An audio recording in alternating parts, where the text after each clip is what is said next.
pushing the boundaries of expectations, and rewriting the rules of adventure are the reasons we get up in the morning. This is a way of life, a huge and growing community of explorers and adventurers, leading the way, blazing new trails, and raising the bar. We share your hunger for a life without limits, and we know you'll stop at nothing to get there. Well, greetings and welcome back, KB Creators, for another adventure of advancing to live our best lives together. StephenCanyon.com is the website. And if you would like to begin receiving KB text messages with an occasional insight for believing right along in partnership with myself and Miss Maggie, text the word Kinetic to 31996 and you're in. And if you'd like to become part of the KB family, and I know you would like that, you're invited to join our private Facebook group. Go onto the website and check it out. Is that how you do it, Meg? Yeah, it's on the website, and I think it's under connecting with us, and there's a button right there for the private Facebook group. Come on in. We'll receive you with open arms. Yes. Meg, I just want to say thank you. For what? I heard you singing in the other room yesterday. And yeah.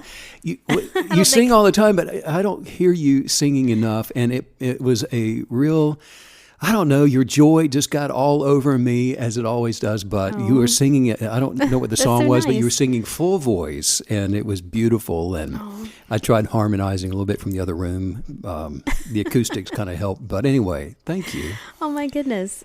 Well, thank you. That's so sweet. There's something about us just physically expressing joy that is contagious, isn't it? Yes. To everybody around you. Yes. Just like right before the podcast, you got a scarf out and you're dancing to some Dan Fogelberg with a scarf, and the happiness and the joy, and it was thick, and you were like, it just sounds like I'm at home all the time singing and dancing with scarf dancing. Well, I joined you in the scarf dance. You did. I was surprised.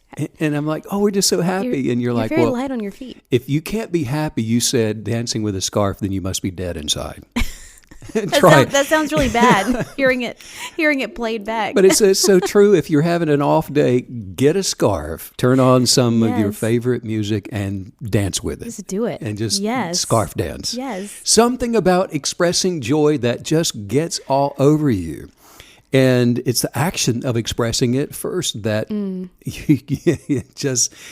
it's kind of like, you can't play a sad song with a banjo.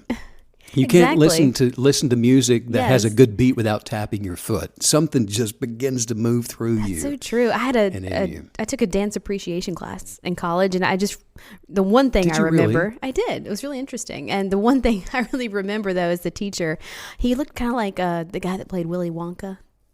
What's his name? Oh, yeah. Gene Wilder. Gene Wilder. He looked a lot like that, but he said, you will never meet a depressed or sad, down dancer. That true? He's like, because we're always just expressing with our bodies, and it just keeps everything flowing and moving. I thought I couldn't think of anyone that seemed sad. Dance appreciation. And why was that an option for me? I took art appreciation as probably one of the most difficult courses I've ever taken in my life.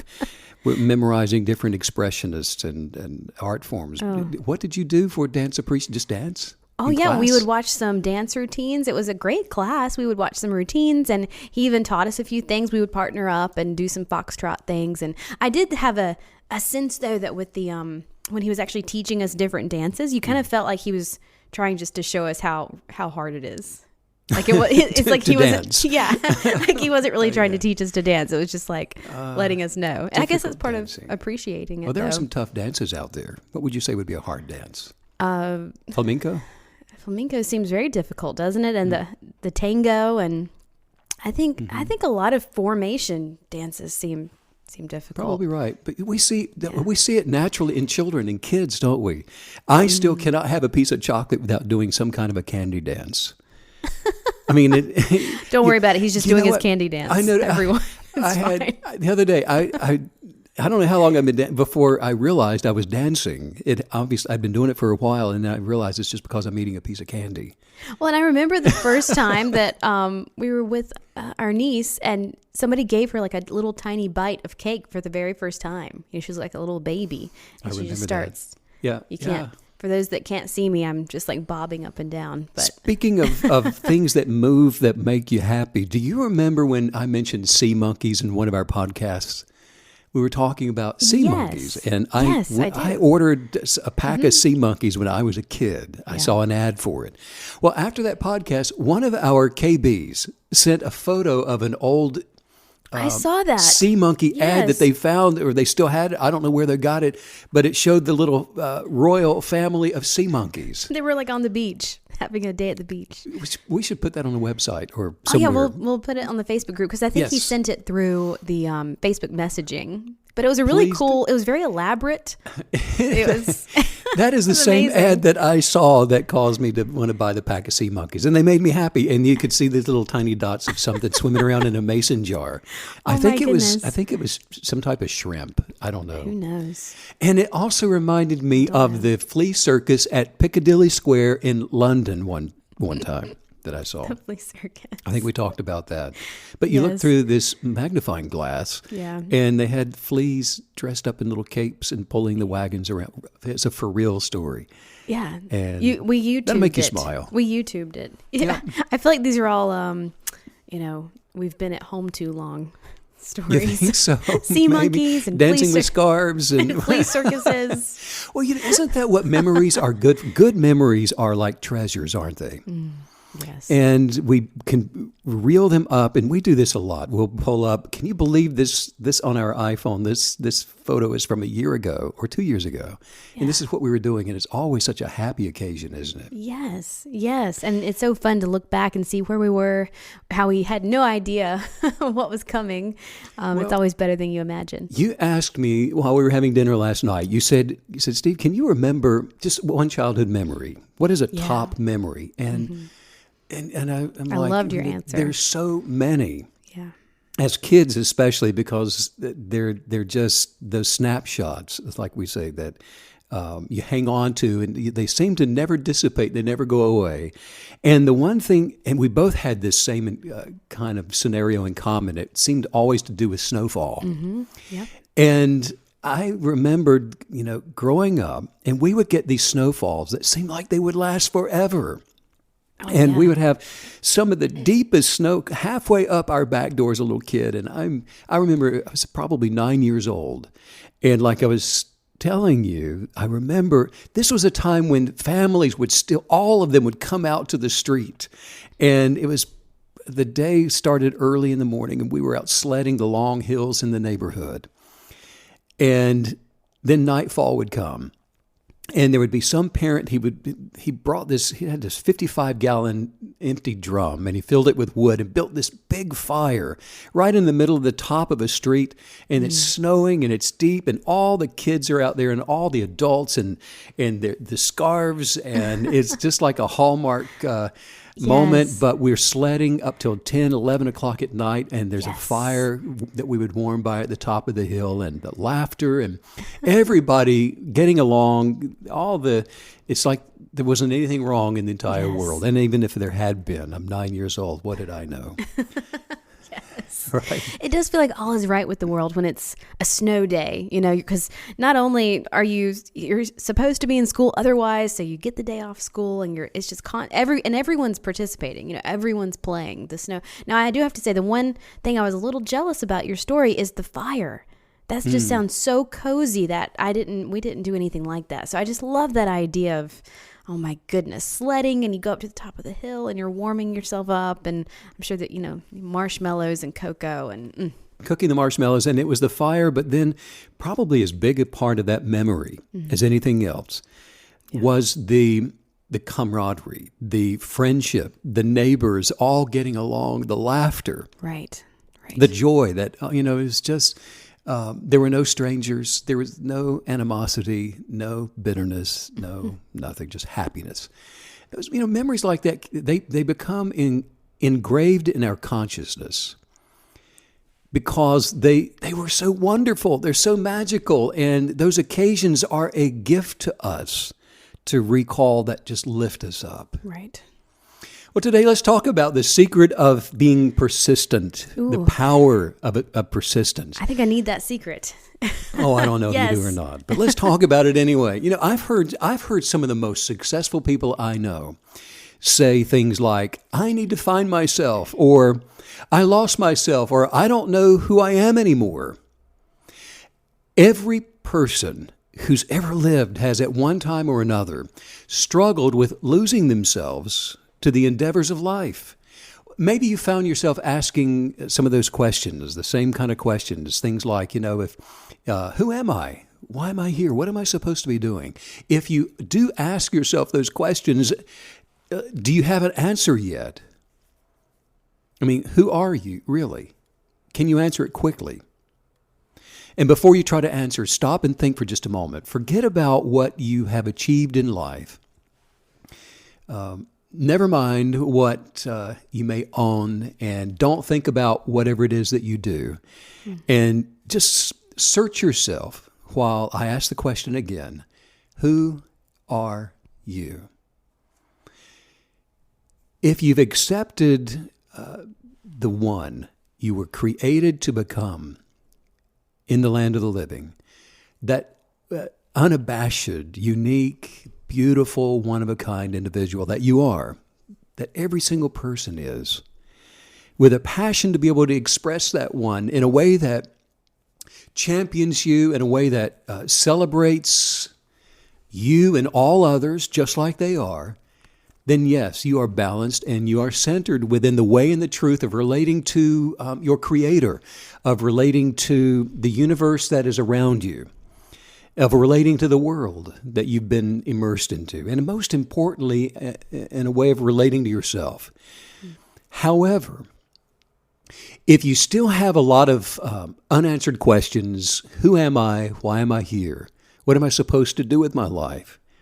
How did I end up in this place, in this space, at this time, with these people? Then I want to say this, that today you are in for an exciting insight today. You are about to learn exactly what it means to manifest your best self. And in case you didn't know it, your best self will change your life. You know, I've got to say, my favorite thing, the best thing about doing these podcasts with you is just how much they center me to go through the day, because it's being balanced and centered that ultimately is going to prepare the kinetic believer, all of us kinetic believers, for anything and everything. I love it, what you said. It's the plan of our best self that actually changes our lives. Yeah, you were created in the image of the highest form of creation and created with the exact same inherent abilities to imagine what it is that you will create. Mm-hmm. You are the best demonstration of workmanship that there is in the entire universe. And particle physicists have trained their theoretical attention toward the cosmos in search of the answer to the question, who are we? Where do we come from? Why are we here? And the answer to all of those questions, it no longer eludes us. And we've now been asking those questions for thousands of years, and we've been searching. And here's what's really amazing, Meg, about the time that we're now living. Because of the length of time and the integrity with the desire for knowing the answer to those questions, the insights for the answers, those answers are now, for the first time in the history of humanity on the earth, being attracted to form within our consciousness. And in other words, the answer to those fundamental questions of the basic human existence are being attracted, and they've manifested into our consciousness. We are gaining insight now. The very first believer, the Creator, God, was the first believer. And the bias for all things within that first believer, for all things within the universe, first imagined to create the planets, all the stars, the entirety of the cosmos, including the consciousness, which is awareness of itself, we human beings, co-creative creators, are the universe awareness. It's the substance of awareness for the universe. And which formed that awareness, that bias formed all of us. Look, the miracle of life, the substance of you and me, our original spirit being made perfect as it was sculpted from the very first creative mind of the universe. Now think about this for a moment.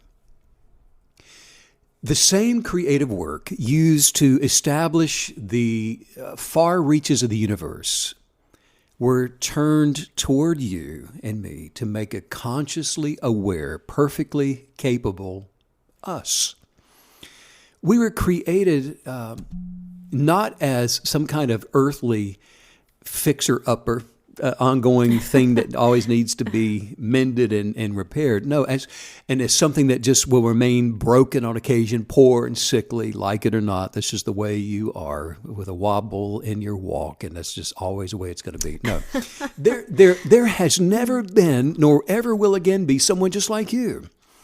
And we are unique and specifically fashioned with every ability of imaginative ingenuity to become larger than the life that we're now experiencing. But now this is the best part about all of this. Not only can we win at life, but we're supposed to win. We're supposed to win at this thing. All things were designed to favor us, and they were designed to celebrate us, to establish us, to be commanded by our desires. Look, the universe and every possibility contained within all that there is will do exactly what we expect it to do. If you want to change what you have, then you've got to change what you expect. Knowing that we're supposed to, like you're telling us, win at life, it actually takes the pressure off, doesn't it? Just knowing that the universe is favoring us to become bigger if that's what we're desiring. And if we want to change, then we just change what we expect. That's so exciting. Yeah, sure. And you know what? It even gets better than that. This world and all of its trappings have absolutely no power over you. We have been freed from the negative influence of this world. And now you may look around right now and you might see a lot of stuff going on in the world, playing out in your life and surrounding you at home, entertaining you through streaming and in all these other ways. And all those perhaps negative fables that may try to convince you of a life of poverty, that there's a life of sickness is normal, anxiety and fear is a normal part of life, and it's natural, the natural discourse for all things. But this is the great lie, which only has power over our best lives when we believe in that alternative. So, there it is again. I mean, it seems so easy what you're saying. Nothing has power over us unless we believe it does. You talk about bad reports a lot, how they show up in our lives only to cause us to consider if we believe they are bad or good for us. And if we look at every report as actually being good for us, then, well, I guess really there can be no bad reports. Isn't that true? And I love the way Yes. you put that. And it really goes back to the label, doesn't it? Yes. Do we see it as bad? Do we see it as good? How about we just see everything as good? Why do we I have love to that. label something as bad? I love that. We were going to go on vacation not long ago, just down to a place to try it out for a little while. Yeah. And we happened to be in the area, and so we went by just to check it out and take a tour of the facility. And the gentleman that was showing us around was actually very rude. Yes. And like weirdly rude. I mean, beyond a personality trait. It was just he was Yeah. just a rude guy. It's strange. And we realized that a lot of times this can be a symptomatic of top-down management. And so we had been very excited about coming to this place and spending a few days. But then I remember very distinctly we were walking out going, oh, this is good. This is a good Yes. thing. We've been Yes. shown something very good. We're being protected. And so all things are working together for our good. So rather than looking at that as a bad thing, we're going, this is great. This is Yeah. good. And rather than being disappointed that this is what we're in store for, we didn't know what was going to happen next, but this is a great thing. Yes. Well, no sooner had we gotten back home, and you had this, something came in, I think you said in your inbox. It was on Instagram. It was just a post about this resort, this amazing, beautiful 5-star resort that was just a couple miles away from the other one. And there was a place you had not seen before. Right. No, it was completely new to me, and they were just doing a weekend special. And so we thought, well, maybe we should check that one out. Because of the positive attitude that we both had. This is working together for good. The gratitude, the substance, and the place of energetics of gratitude that we stayed in the face of the bad thing happening and the rudeness of this guy. The attraction of this new place came into you. We found it, located it, changed our reservation, went to that place, and it was spectacular. Spectacular, yes. And I love what you were saying, that we immediately started saying that this is going to be good. And isn't that always it? Because it's that crucial defining moment of choosing the good report or the bad report that you're telling us about today. Right. It's that moment. So if there's no such thing as a bad label, as a bad report, we don't even see it as a bad thing. All things working together for our good. Yes. So you start you stay in gratitude and you just see it as a way of being protected from something that could have been harmful, could have been a negative experience. Right. And if that's not easy enough, if that's not easy, look, attracting to manifest into your life great wealth or anything that you should ever desire is as easy as when you look at the circumstances of life, of the world around you, stop to ask yourself the question, what is it that I see? In other words, what kind of lens am I really seeing all of this through? Because it's the lens that's going to determine whether or not you see it as a negative thing or a positive thing. Well, and I love the other thing that you always teach us too about mechanics. You always are reminding us that, hey, the mechanics are the same for manifesting anything, any path. So whether it's, a little weekend vacation that you're wanting to better and better and better and receive the best and have the best, or whether it's, some huge life-altering news that you're deciding what kind of report to attach to it. I mean, I'm just hearing your voice as you're teaching us today. The mechanics are the same. It works the same across any level. There's only one report that we attach to all things, and that is one of the languages of heaven that I call it. This can only be a good thing working in your life. There are no bad reports where all things are good. Yes. So is it a negative, or do you see it as a positive situation? Because that's going to tell you more about yourself than it does about the situation. Or a little of both, or a lot of one or the other. Right. The key here that unlocks the door to all that we could ever ask for or hope for is for us to choose to only use the lens of positivity in order to look at the world around us. And the intentions of our soul change. And it becomes linear toward the desire to only attract good things in our lives. Look, the creator of us, the creator of the universe, does not look at us and see all of our ideas regarding lack and sickness and unhappiness and despair and all of those things. No, the universe is expanding away from the energetics of disappointment, away from the energetics of disgust, away from worry, away from decay. Those are not expanding qualities. All of those things are fabricated. They are a contradiction to the becoming more of life. And the idea that we're not living up to some celestial measuring stick is a lie that is conjured as thought forms from negative influencers who are abusing their creative dominion.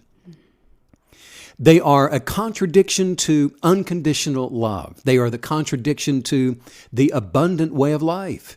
And the path to manifesting our greatest passions each day of our life is to become massively, and that's the word, is to become massively determined that nobody and no thing, no contradiction is going to ever change the way that we make up our minds to believe. It is our persistence that will overwhelm any level of education. Our persistence will overwhelm any perfected talent and even opportunities, be they there or not there yet. It is our persistence that is the most valuable resource for rearranging the quality of our life. Persistent imagination, persistent desire, it's persistent massive action, and it's persistent gratitude. Nothing in the realm of possibilities has any kind of meaning except the meaning that we give it. And the only excuse for not having what we want in life are the reasons that we actually create for why we can't have what we want in life. It is our persistent ambitions, it's our persistent desires that are like magnets. In other words, think of your persistence as your magnets. Whatever you're persistent in attracts. Your persistence exists in a creative void. And as long as you don't fill the void of your persistence with distractions, well, your persistence will attract your desires. Wow, this is so good. I'm looking at my persistence as magnets that will attract my persistence to manifest greater things in my life. Magnets that will attract. Yeah. Persistent magnets.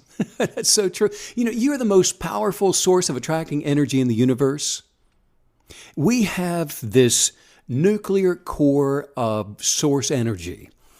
And we will have what we say, and wherever the focus of our soul is turned, wherever our attention is turned, you see, energy flows to attract whatever we choose to kinetically believe. Have you ever heard of the game of chicken? Yes. And I'm not talking about lunchtime. No, chicken, like who's going to move first?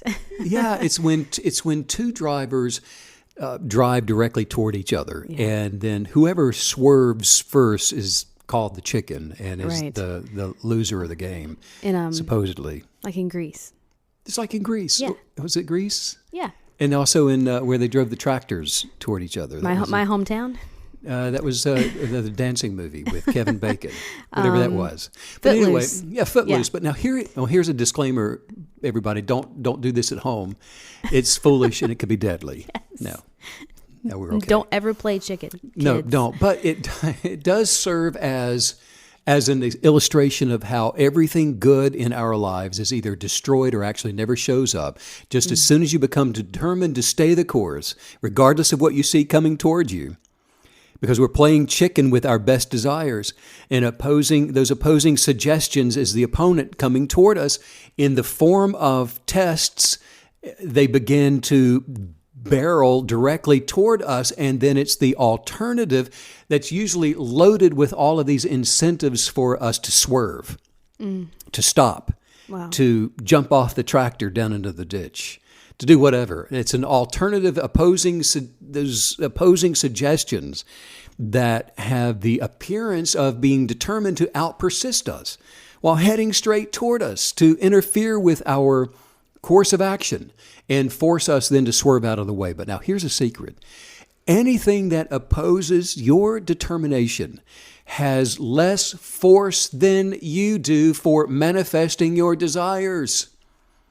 Our center of creative energetics, center of creative force for manifesting our desires, always wins our desire.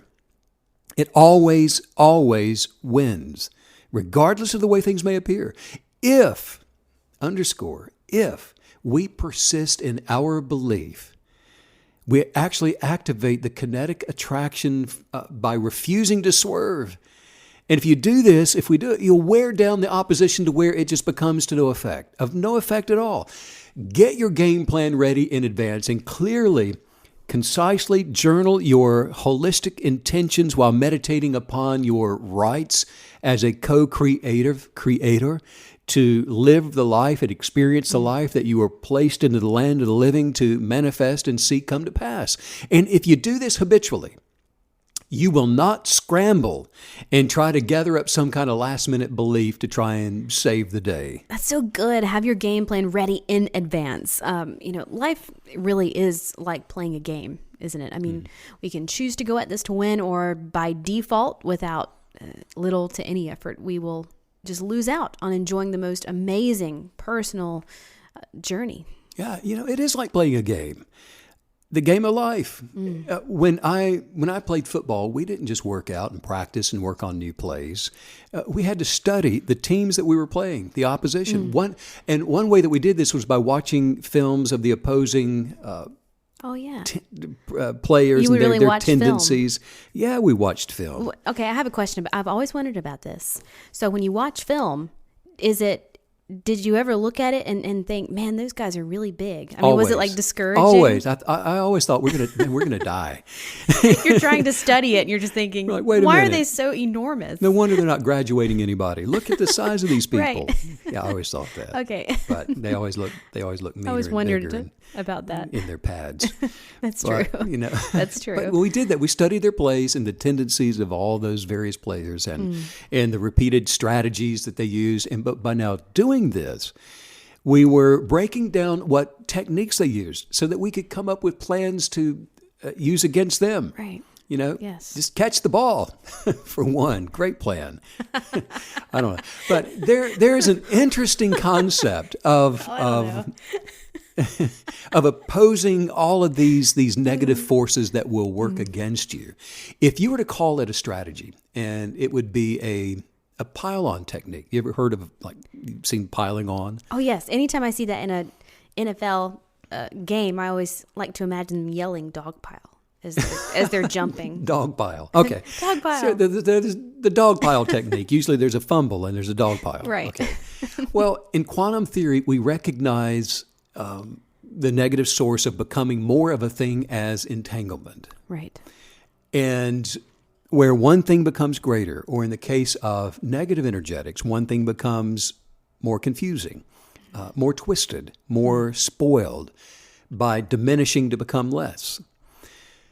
Where the negative thing is tolerated, the attraction becomes a powerful force, and the dog pile is getting bigger, spinning out of control. It begins to mound, and as noise and confusion becomes louder and more apparent. You've probably experienced it yourself. One attack after another, after another, after another, until you're just so worn down that your resolve to keep on trying has been weakened. Yeah. Things seem to be spinning out of control, so you just feel worn out, and you get tired before the day has even really begun. Tired of the fight, tired of showing up. And the thing that's happening is the constant bombardment of the negative narrative that's being internalized, the dialogue that you're feeding yourself, the complete sentences, and then those turn into paragraphs. And then you've got this short story of how life sucks. And the subconscious doesn't know if something is true or not. It just believes whatever's being digested.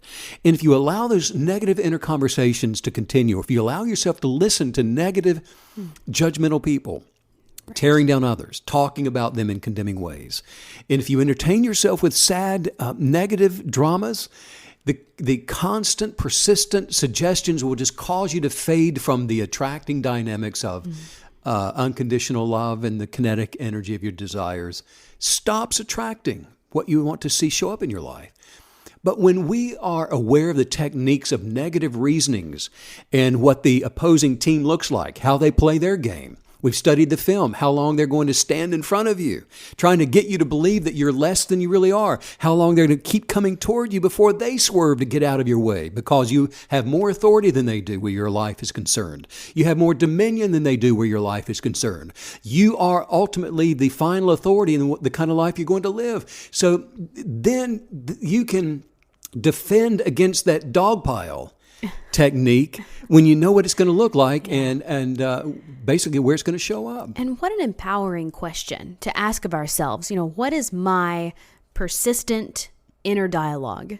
Is it mostly negative, or is it full of optimism? Am I being pessimistic about the world as it is, or am I optimistic and excited about each and every day, as of course I am? And isn't that it? That is how simple this really is, rather than, we were talking earlier today, rather than dissecting problems and trying to figure out why is that thing that's wrong. No, we only concern ourselves with the positive, with more, with health, with joy and happiness, the good things, and we pay no attention to those things that are trying to get our attention. And I have to say, what you just said, that was a huge breakthrough for me when we talked about that earlier today, because as a typically very analytical person, making sure that I'm not succumbing to, giving into that desire to analyze the negative, to figure out why they said it, why they did that, why am I having these thoughts? I mean, just completely cut it off, nip it, and focus on the positive. That's huge. Do you know that there is, it's a misnomer to believe that you can fix something that is broken? The only way to fix something is to go to the thing that's fixed already. Nothing's actually broken. But as long as we meddle with what's broken, we continue to focus on brokenness. Wow. But this is what wisdom looks like. You've seen the game film. You know that it's coming. You know it's coming. You know that what they look like with their pads on. You know what to expect. But now this time there is a difference. You see, you're going to be ready for the game, but your own strategy and is the thing that you're going to be showing up with at game time. And that is, our strategy is always going to be persistent kinetic belief, which is a nonstop, steady, relentless hold onto our persistent kinetic belief until all resistance is broken. And the desired result is manifest into our lives, where it can be seen, where it can be enjoyed and experienced and lived. Look, the more that we practice this as a way of life, those dog piles, they become less and less until they just don't even show up anymore. Yes. The last thing you'll see is one person trying to create a dog pile. And it's not pretty, and it doesn't work, and it looks foolish. Wah, wah. It's kind of like a mosh pit, and there's no one there to catch you. Boom, it's over.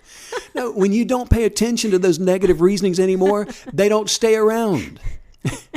And now we have a place of peace that we can now protect.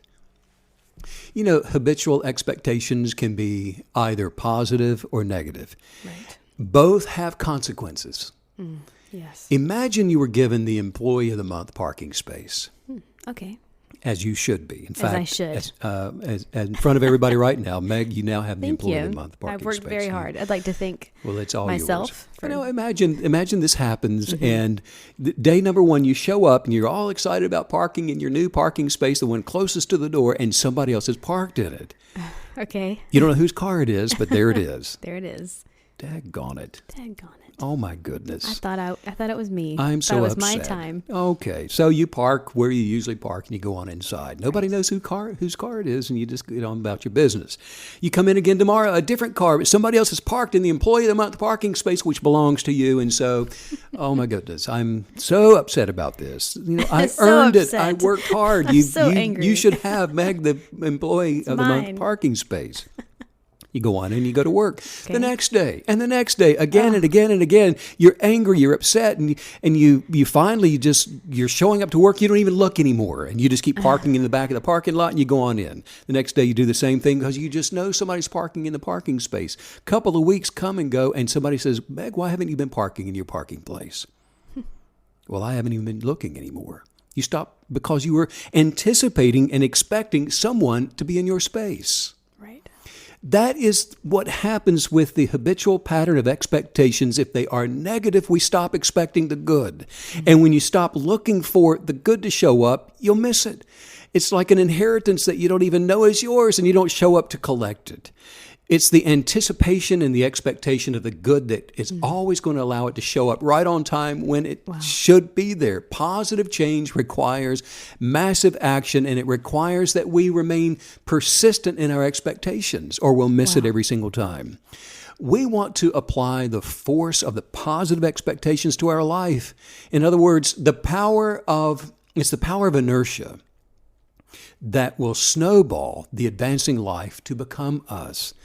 It's like looking out your back window one day, and what you see is weeds, vines, choking out last year's flower bulbs, and piles of leaves, and they're just in this. This space is unkept and it's piled up with debris, and you decide, hey, you know what? The weather's turning warm. I think that this year I'm going to do whatever it takes to plant a garden in this place. And so you go and get a rake and a shovel, gloves. You get some boots, some weed whackers and grass hackers and all these other things. And you start putting in the work from early in the morning until late. You're out there and you're pulling the weeds. You're digging dirt. I'd love to see this, by the way. And you're hauling away leaves and rocks. And days turn into weeks, and you rake and shovel and dig, and you rake some more until finally you begin laying out your garden. Mm. And here's where I'm going to put the geraniums, and here's where I'm going to put the ferns. I don't know. Carrots. And here's where you're going to place all. And you place plants where you want them. You mulch and you water and you plant some more and you put in some shade trees and you decorate the flower beds. And there's a few yard statues and there's a butterfly bush and a sundial and more flowers. Finally, you get to the place where you place a bench for you to enjoy sitting right there in the middle of your garden. Every twig, every fistful of weeds and sticks, all of the unwanted rocks and debris, everything you had to move and remove to clear the space of your garden was occupying that place of the space of your garden. You got it out of there and you moved it, and your attention until you cleaned up this space had been somewhere else. Your thoughts have been somewhere else. You had not looked out that window before and thought, this is the imagination of my garden. This is now what I desire. You previously had no active intention of persisting in your attention to maintaining a peaceful place for your garden. But now that you've taken massive action, I can vouch for it. I watched you do all that, and it was massive. And now that you've taken massive action toward manifesting the dream of your garden, don't let up, because at this point, all that's required is a little persistence. That's all that's going to be required now for you to maintain that. Wow. In other words, it's so much easier to pull one weed than to tackle an entire property, a yard that's full of debris. This is what it means to put pressure on the maintenance of our peace. Keeping our energetics free from disturbance. No matter what they say, what they look like, regardless of what they may offer you, don't pay any attention to the opposing negative wannabe space occupiers. Protect your peace.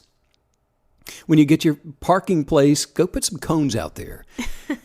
Keep whoever that was from parking in your place anymore. Maintain it. Protect your space. Yeah. And the magnetism of your persistence will then maintain the peace of your space.